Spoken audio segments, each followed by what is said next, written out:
দর্শক, আপনাদের আমন্ত্রণ জানাচ্ছি আজকের চট্টগ্রামে। শুরুতেই শিরোনাম। কক্সবাজারের টেকনাফে ৩ যুবককে হত্যার ঘটনায় আতঙ্কে স্থানীয়রা। অপহরণ ও মানব পাচার নিয়ে বিরোধের জেরে খুন, প্রাথমিক ধারণা পুলিশের।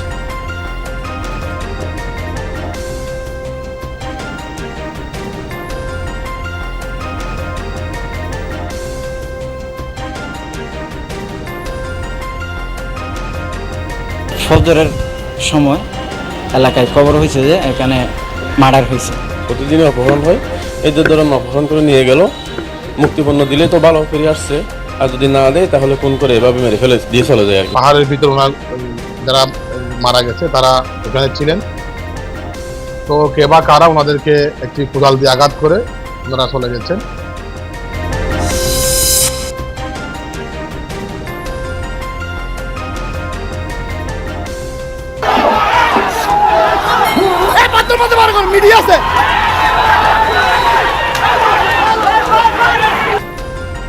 চট্টগ্রাম সিটি কলেজে দেয়াল লিখন নিয়ে সংঘর্ষে জড়ালো ছাত্রদল শিবির, ক্যাম্পাসে অতিরিক্ত পুলিশ মোতায়েন। চট্টগ্রামের ২১৮টি কেন্দ্রে শান্তিপূর্ণভাবে অনুষ্ঠিত হলো প্রথম দিনের এসএসসি পরীক্ষা। তদারকিতে মাঠে ছিল ৭৮ ভিজিল্যান্স টিম। এমসিকিউটা একটু হার্ড ছিল, গুগলি কোশ্চেন ছিল অনেক, বাট আলহামদুলিল্লাহ অনেক ভালো হয়েছে। পরিবেশটা অনেক সুন্দর ছিল, শিক্ষকরা আমাদের প্রতি সহানুভূতিশীল ছিলেন, তারা ভালো করে আমাদের নির্দেশনা দিয়েছে। সমস্ত পরীক্ষা সেন্টারগুলোতে সুন্দরভাবে পরীক্ষা দেবে এবং নকলের যে প্রবণতা আমি আসলে যতক্ষণ দেখলাম এ ধরনের কোনো শিক্ষার্থীকে আমি দেখিনি।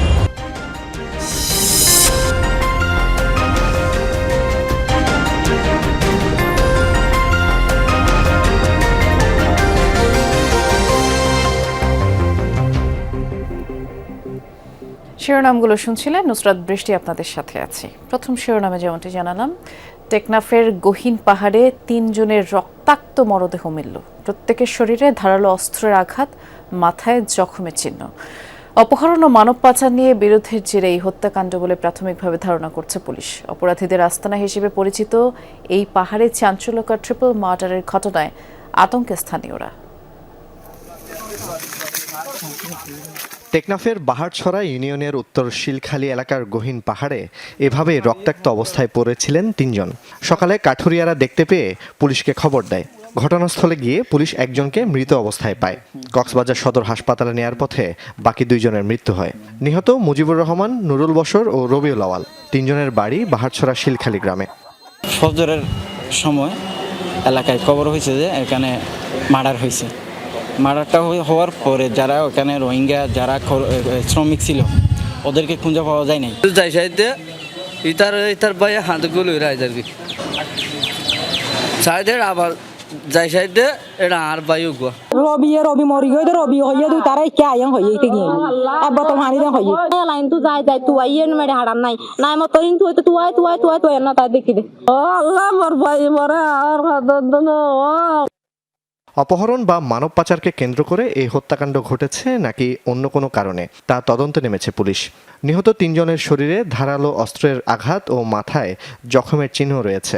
তাদের বিরুদ্ধে অপহরণ ও মানব পাচারের সঙ্গে সম্পৃক্ততার অভিযোগ রয়েছে বলে দাবি স্থানীয়দের। প্রতিদিন অপহরণ তামাতামি নেই, প্রতিদিনই অপহরণ হয়, এদের ধরুন অপহরণ করে নিয়ে গেল, মুক্তিপণ্য দিলে তো ভালো ফিরে আসছে, আর যদি না দেয় তাহলে কোন করে এভাবে মেরে ফেলে দিয়ে চলে যায় আর কি পাহাড়ে। আমরা যারা এলাকাবাসী আছি, স্থানীয় এলাকাবাসী আছি, আমরা আতঙ্কের দিন কাটাচ্ছি, যেহেতু 3টা। স্থানীয়দের অভিযোগ, টেকনাফের বাহারছড়া পাহাড়ে দীর্ঘদিন ধরে সশস্ত্র অপহরণ ও মানব পাচার চক্র সক্রিয়। লোকজনকে ধরে সেখানে জিম্মি করে মুক্তিপণ আদায় করা হয়। এই চক্রের অপকর্মে সাধারণ মানুষ আতঙ্কে। এর মধ্যেই ঘটল ট্রিপল মার্ডারের চাঞ্চল্যকর এই ঘটনা। ডাকাত দল অপহরণকারী ডাকাত দলের সদস্যদের মধ্যে আন্তঃকন্দলের কারণে নিজেরা টাকা পয়সা ভাগবটারা নিয়ে নিজেদের মধ্যে মারামারিতে 3 জন নিহত হয়েছে। এরা কুখ্যাত ডাকাত অপহরণকারী চক্র। পাহাড়ের ভিতর ওনার যারা মারা গেছে তারা ওখানে ছিলেন, তো কে বা কারা ওনাদেরকে একটি কোদাল দিয়ে আঘাত করে ওনারা চলে গেছেন। জুবায়েদ ইবনে শাহাদাত, যমুনা নিউজ। চট্টগ্রামে দেয়াল লিখনকে কেন্দ্র করে ধাওয়া পাল্টা ধাওয়া ও সংঘর্ষে জড়িয়েছে শিবির ও ছাত্রদলের নেতাকর্মীরা। বেলা 3:30টায় নিউ মার্কেট এলাকায় সিটি কলেজের সামনে শুরু হয় সংঘর্ষ। লাঠিসোঁটা, দেশীয় অস্ত্র নিয়ে দুপক্ষ সংঘাতে জড়ায়, একে অপরকে লক্ষ্য করে ইটপাটকেল ছোঁড়ে। এতে করে আশপাশের এলাকায় আতঙ্ক ছড়িয়ে পড়ে। খবর পেয়ে ঘটনাস্থলে গিয়ে তাদের ছত্রভঙ্গ করে দেয় পুলিশ। তবে এখনও সিটি কলেজের সামনের সড়কে এক পক্ষ অবস্থান করছে। উভয় পক্ষের দাবি, হামলায় তাদের বেশ কয়েকজন গুরুতর আহত হয়েছে। এ বিষয়ে খোঁজখবর রাখছেন সহকর্মী আলামিন শিকদার, অপেক্ষা করছেন তিনি আমাদের জন্য। আপনি যেহেতু ঘটনাস্থলে আছেন আলামিন, জানাবেন এখনকার সবশেষ কি পরিস্থিতি? যেমনটি দর্শকদের জানাচ্ছিলাম, এই ঘটনার পরেও এক পক্ষ এখনো সেখানে অবস্থান করছে। বৃষ্টি, এক পক্ষ এখন অবস্থান করছে একদম সিটি কলেজের সামনের যে মোড়টি রয়েছে সেই মোড়ে। ছাত্রদলের সমর্থিত যারা রয়েছেন, ছাত্রদলের কর্মীরা যারা রয়েছেন, বিএনপির বিভিন্ন অঙ্গ সংগঠন অর্থাৎ যুবদল, স্বেচ্ছাসেবক স্বেচ্ছাসেবক দল, এই সেগুলোর কর্মীরাও কিন্তু সে দলের কর্মীরাও দেখছি যে ছাত্রদলের সাথে একাত্মতা প্রকাশ করে এই জায়গাটিতে অবস্থান করছেন। আমরা একটু কয়েকজনের সাথে কথা বলবো এবং জানতে চাইবো আসলে এখানে কি ঘটেছিল। আসলে আমি হচ্ছে যে সদরঘাট থানা স্থানীয় যুবদল নেতা। এখানে আমাদের ছাত্রদলের ভাইদের উপরে অতর্কিত হামলা হচ্ছে, আমরা শুনে তাৎক্ষণিক আসছি প্রতিবাদ জানাইতে। এখানে জামাত শিবির যারা গুপ্ত বাহিনীর সাথে যারা জড়িত, এরা অস্ত্র নিয়ে আমাদের ছাত্রদল ভাইদের উপরে হামলা করছে। এটা তীব্র প্রতিবাদ জানাতে এখানে আসছি। আপনাদের কতজন এখন পর্যন্ত আহত? আমাদের প্রায় কাছাকাছি হবে, 20 জনের কাছাকাছি আহত আছেন এবং যারা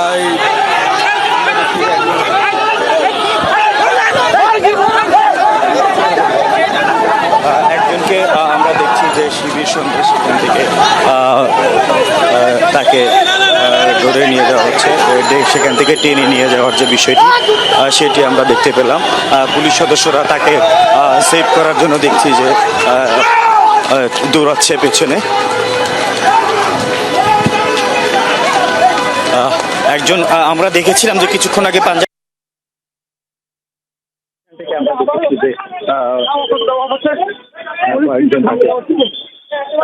সেভ করার জন্য দৌড়ে পুলিশ সদস্যরা যাতে বাকিরা তাদেরকে ধরতে না পারে, কিন্তু আমরা সেদিকে দেখছি এখনো সেদিকে অনেকেই দৌড়ে যাচ্ছে, তবে বাকিরা যেন সেদিকে যেতে না পারে সেজন্য পুলিশ সদস্যরা তাদেরকে আটকিয়ে দিচ্ছে। তবে সেই ছেলেটিকে ঠিক কোন দিকে নিয়ে যাওয়া হলো সেটা কিন্তু এখন দেখা যাচ্ছে না। তাকে বেশ কয়েকজন ধরে এই যে সেখানকার যে পরিস্থিতি সেটি এখন উত্তপ্ত, যেটি মনে হলো দেখে। আলামিন আমাদেরকে জানাচ্ছিলেন সবশেষ আপডেট। বৃহত্তর চট্টগ্রামে শান্তিপূর্ণ পরিবেশে শুরু হয়েছে এসএসসি ও সমমানের পরীক্ষা। প্রথম দিনে অনুষ্ঠিত হয় বাংলা প্রথম পত্র পরীক্ষা। এবার চট্টগ্রামে পরীক্ষার্থীর সংখ্যা গতবারের চেয়ে প্রায় 10,000 কম।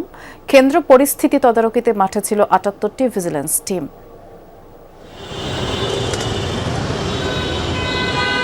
সকাল 10টায় পরীক্ষা শুরুর আধ ঘন্টা আগে থেকেই চট্টগ্রামের 218টি কেন্দ্রে ঢুকতে শুরু করেন এসএসসি পরীক্ষার্থীরা।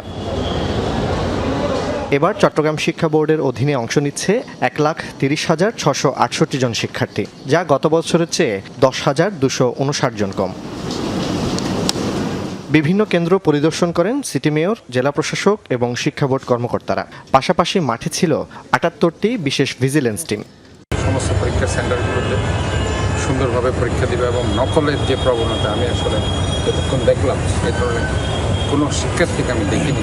বর্তমান সরকার আসার পর পরীক্ষা পদ্ধতির উপরে গুরুত্ব আরোপ করেছে এবং যাতে পরীক্ষা কোনোভাবেই যেন নকল না হয় এবং কোনো পরীক্ষার বিশেষ করে পরীক্ষার পরিবেশটা যেন সুন্দর থাকে।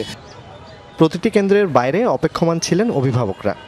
সারা রাত টেনশন করছে, তবুও সাহস দিচ্ছে আর কি। আমাদেরও টেনশন লাগতেছে, বাচ্চাদের অনেক কষ্ট হয়ে যাচ্ছে। এটা 1 বছর পরে ওদেরকে পরীক্ষা দিতে হচ্ছে, ওদের ফিএসসি ছিল না, জেএসসি ছিল না, এই জন্য টেনশনটা শুধু কাজ করতেছে আর কিছু না। ওরা লিখতে পারতেছে নাকি, এটা ওদের প্রশ্নটা ঠিক মতো আসছে কিনা, যেহেতু ওরা শর্ট সিলেবাস দিছে। কি করতেছে নাকি বসে আছে, প্রশ্ন কিরম হলো এটা নিয়ে একটু মনে একটু গাবলার মধ্যে আসছে আর কি। প্রথম দিন অনুষ্ঠিত হয় বাংলা প্রথম পত্র পরীক্ষা, চলে সকাল 10টা থেকে বেলা 1টা পর্যন্ত।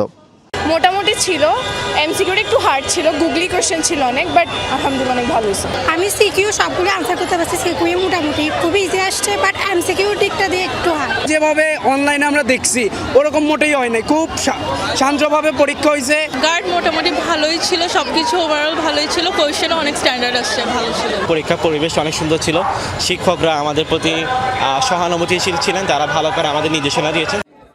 3 পার্বত্য জেলায়ও শান্তিপূর্ণভাবে শেষ হয়েছে প্রথম দিনের এসএসসি পরীক্ষা।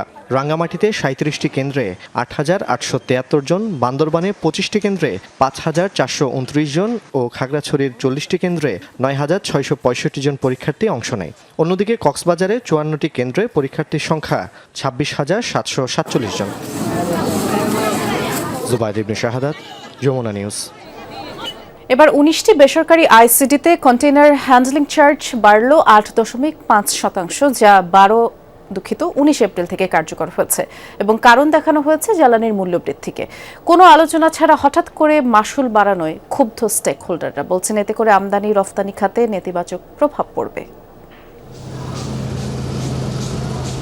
শতভাগ রফতানি ও আমদানি পণ্যের 25% হ্যান্ডেলিং হয় 19টি বেসরকারি আইসিডিতে।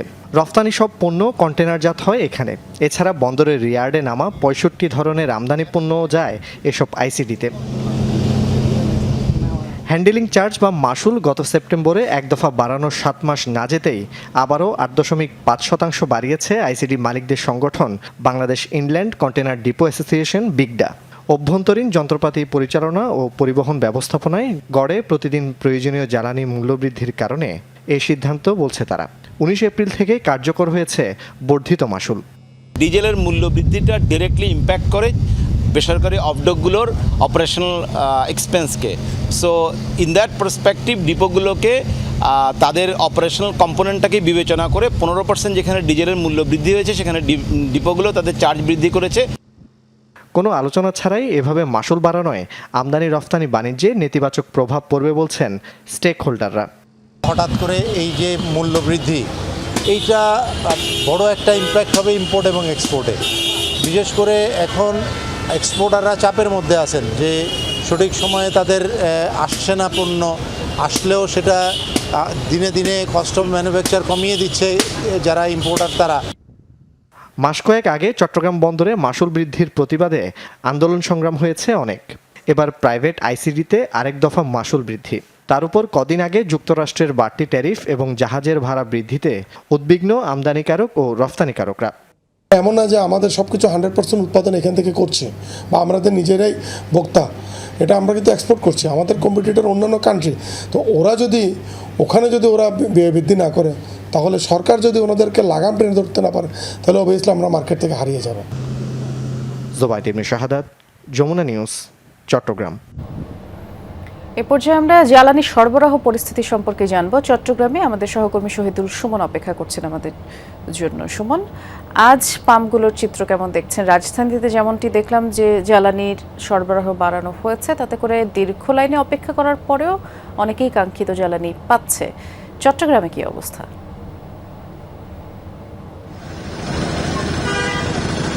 বৃষ্টি, চট্টগ্রামে কিন্তু পরিস্থিতি একেবারে পাল্টে গিয়েছে। আমি যে পাম্পটিতে রয়েছি সেখানে ডিজেলের কিছুটা গ্রাহক থাকলেও অকটেনের গ্রাহক সংখ্যা একেবারেই কম, এবং গতকাল থেকে যেহেতু দাম বেড়েছে এবং সরবরাহ বাড়িয়েছে বিপিসি, সেক্ষেত্রে কিন্তু আসলে দীর্ঘ অপেক্ষা এখানকার যারা গ্রাহকরা রয়েছেন তাদেরকে করতে হচ্ছে না। আমার যে পাম্পটিতে রয়েছে মূলত সেই পাম্পে ডিজেলের কিছুটা ক্রেতা রয়েছে, আপনি দেখছেন। বিশেষ করে কিছু ড্রাম নিয়ে কিছু গ্রাহক এসেছেন বাসা বাড়িতে কিংবা বিভিন্ন ব্যবসায়িক প্রতিষ্ঠানে তাদের মোটর কিংবা অন্যান্য যে বিষয়গুলো রয়েছে জ্বালানি ব্যবহারে সেখানকার জন্য আসলে তারা এটি নিতে এসেছেন। এবং অন্যান্য যে অকটেন তারা বলছেন যে তারা একেবারেই ফুল টাঙ্কি, অর্থাৎ যা চাহিদা সেই চাহিদা অনুযায়ী কিন্তু সরবরাহ করছেন। দুটি কারণেই আসলে পরিস্থিতির পরিবর্তন হয়েছে। একটি হচ্ছে দাম বাড়ার ফলে যারা প্যানিক বায়ার রয়েছেন তারা এখন আর পাম্পে আসছেন না, ফলে ভিড় কিছুটা কমেছে। এবং দাম বাড়ার সাথে সাথে কিন্তু বিপিসি যেহেতু বাড়িয়েছে পরিমাণ বাড়িয়েছে তেল দেওয়ার, সেক্ষেত্রে কিন্তু আসলে এই গ্রাহকদের সুবিধা হচ্ছে। আমরা একটু কথা বলতে চাই, গ্রাহকরা এখানে এসেছেন। আসলে আগের মতো কি আসলে দীর্ঘক্ষণ দাঁড়াতে হচ্ছে কিনা, পরিস্থিতি আসলে পাল্টেছে কিনা? আজকে ফার্স্ট আসলাম তো বলতে পারতেছি না, এখন তো দেখতেছি স্বাভাবিক অবস্থা, তবে পরবর্তীতে কি হয় বলতে পারছি না, আশা করি ভালো হবে ইনশাল্লাহ। আচ্ছা ধন্যবাদ। আমরা আরেকজন গ্রাহকের সাথে পরিস্থিতি কিছুটা পাল্টেছে কিনা, আমরা গত 2 দিন আগেও যেভাবে দেখেছি দীর্ঘ লাইন, এখন তো আসলে তেমন নাই। পরিস্থিতি কিছুটা চেঞ্জ হয়েছে, কিন্তু দাম বাড়তি হওয়ার কারণে একটু অসুবিধা হয়ে যাচ্ছে, অন্য কিছু না। আপনি এখন প্রত্যেক পাম্পে তেল পাওয়া যাচ্ছে, কিন্তু দেখা যাচ্ছে 8জন 10জন 12জন এরকম, যেমন সাপোজ আজকে দেখেন বেশি লাইন নেই। এই যে লাইনটা নেই, সুবিধা হলো কিনা আপনাদের? সুবিধা হলো, এটা আমাদের জন্য সুবিধা হলো। অনেক কষ্ট হচ্ছে না, অনেক আগে তো রোদ্রের মধ্যে দাঁড়াইছিলাম অনেকক্ষণ, এখন রোদের মধ্যে আর দাঁড়াইতে হচ্ছে না, হয়তো তাড়াতাড়ি পেয়ে যাচ্ছি। আমরা আরেকজন গ্রাহকের সাথে একটু কথা বলতে, আসলে এই যে দাম বাড়ালো তারপরে আমরা দেখছি যে অনেক ভোগান্তি কমে গেল, কারণটা কি? লাইন কমে গেছে আসলে এটা এখনো আমরা বুঝতে পারছি না কেন কমে গেছে, তবে অন্যান্য জায়গায় কিন্তু লাইন আছে, এখানে কিন্তু লাইন না ছিলেন যে দীর্ঘ ভোগান্তি যেহেতু কমে গেছে, সেক্ষেত্রে কিন্তু এখানকার যারা গ্রাহকরা রয়েছেন তাদের কিছুটা আসলে ভোগান্তি কমেছে, কারণ দীর্ঘ সময় দাঁড়িয়ে থাকার ফলে তাদের যে শ্রম ঘন্টা নষ্ট হচ্ছে সেটি আর হচ্ছে না। এবং এখানকার যারা বিক্রয় কর্মীরা রয়েছেন তারাও আসলে বলছেন যে আগের যে চাপ সেটি আসলে সামলাতে হচ্ছে না। আমরা তো দেখলামই সরাসরি। ধন্যবাদ, আপনি বিস্তারিত জানাচ্ছিলেন সুমন। প্রচন্ড গরমের মধ্যে এসএসসি পরীক্ষার্থী ও অভিভাবকদের কিছুটা স্বস্তি দিতে চট্টগ্রামে পরীক্ষা কেন্দ্রের সামনে বিনামূল্যে সুপেয় পানি ও স্যালাইন বিতরণ করেছে বিএনপি। নগরীর জামাল খান সড়কে ডাক্তার খাস্তগীর সরকারি বালিকা উচ্চ বিদ্যালয় কেন্দ্রের সামনে থেকে এই কার্যক্রম উদ্বোধন করেন মহানগর বিএনপি সভাপতি নাজিমুর রহমান। পানি ও স্যালাইনের পাশাপাশি শুকনো খাবার বিতরণ করেন দলটির নেতাকর্মীরা। চট্টগ্রাম কলেজের সামনে সহ প্রায় ৩৯টি কেন্দ্রের সামনে এই কার্যক্রম চলবে বলে জানান তারা।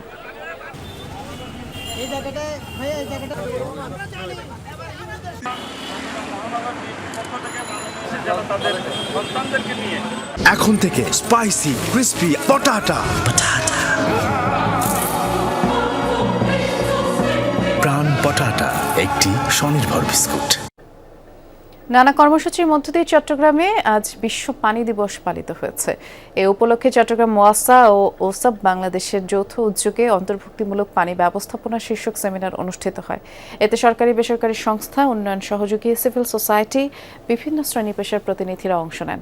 পানি ব্যবস্থাপনায় জেন্ডার সমতা, সামাজিক অন্তর্ভুক্তি, নারীদের অংশগ্রহণ বৃদ্ধি এবং জবাবদিহিমূলক সেবার উপর গুরুত্ব আরোপ করেন তারা। এ সময় ওয়াসার এমডি, সিটি কর্পোরেশনের সিইও সহ অন্যরাও বক্তব্য রাখেন।